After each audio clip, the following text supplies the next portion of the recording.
namang good vibes ang hatid ng kwento ng isang good Samaritan sa Rizal.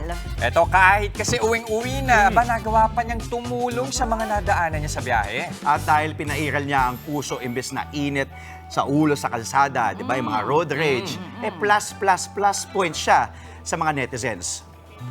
Pauwi na galing ng trabaho si Jonas nang may maabutang aso na nakahiga sa gitna ng kalsada. Akala raw niya kasi injured ang aso kaya binuhat niya ito at itinabi sa bangketa. Pero yun pala, drama lang ang paghiga ng aso sa kalsada.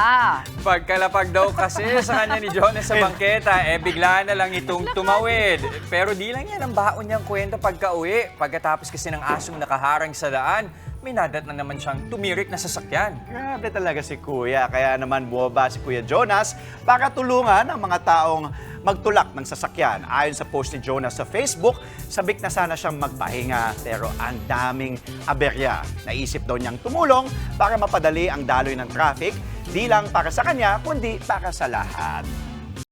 Mga kapatid, ako po si Ruth Cabal. Maging maalam at may pakialam sa mga may init at rumaratsyadang balita sa Frontline Express. Para maging updated sa balitaan, mag-subscribe lang sa social media pages ng News 5.